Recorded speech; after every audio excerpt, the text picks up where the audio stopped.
তোমাদের অন্তর কখনো খেয়ানত না করে। তিনটা বিষয়ে তোমাদের অন্তর যেন কখনো খেয়ানত না করে। এক, তোমরা যে কাজটাই করবা শুধু আল্লাহ পাকের সন্তুষ্টির জন্য করবে। তোমরা যে কাজই করবে শুধু আল্লাহর সন্তুষ্টির জন্য করবে। তোমাদের শাসক বর্গের কল্যাণ কামনা করবে। তোমাদের শাসক বর্গের কল্যাণ কামনা করবে। 3 নাম্বার, মুসলিমদের জামাতকে আঁকড়ে ধরে রাখবে। মুসলিমদের ইউনাইটেড কমিউনিটিকে আঁকড়ে ধরে থাকবে। এই 3টা বিষয় পালনের ক্ষেত্রে তোমাদের অন্তর যেন খেয়ানত না করে।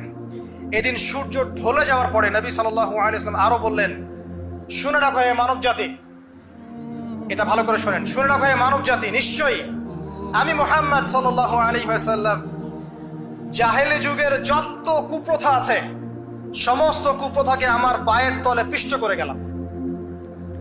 জাহেলি যুগে কি ছিল ভাই?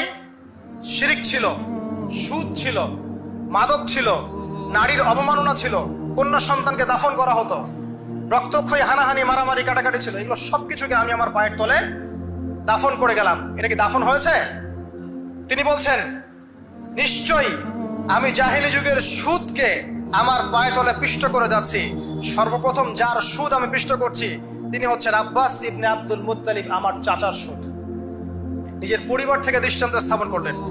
তিনি আরো বললেন, হে উপস্থিত জনগণ, তোমরা মেয়েদের ব্যাপারে সতর্ক থাকবে এবং তোমাদের স্ত্রীদের ব্যাপারে সতর্ক থাকবে, তাদের হকের ব্যাপারে সতর্ক থাকবে, কেননা তোমরা তাদেরকে আল্লাহর কালিমার মাধ্যমে হালাল করে নিয়েছো। অতএব তাদের ব্যাপারে তোমরা সতর্ক থাকবে। তোমাদের উপর তাদের হক হচ্ছে তোমরা যা খাবে, যা পরবে, তাদেরকেও তাই খাওয়াবে, তাই পরাবে। আর তাদের উপর তোমাদের হক হচ্ছে তারা তোমাদের বিছানায় এমন কাউকে আসতে দিবে না যাদেরকে তোমরা অপছন্দ করো। নবী করিম সাল্লাল্লাহু আলাইহি ওয়াসাল্লাম আরো বলছেন, এই দিন আইয়ুহান নাস, হে মানব জাতি, তারাকতু ফিকুম আমরাইন, জেনে রাখো আমি তোমাদের সামনে মাত্র 2টো বস্তু ছেড়ে গেলাম। কয়টা বস্তু? লান তাদিল্লু মা তামাসসাকতুম বিহিমা, তোমরা কোনোদিন পথভ্রষ্ট হবে না যতদিন এই 2টা বস্তুকে আঁকড়ে ধরে থাকবে। কিতাব আল্লাহ, আল্লাহর কিতাব, ওয়া সুন্নতে নবীহি, এবং তার নবীর সুন্নাহ।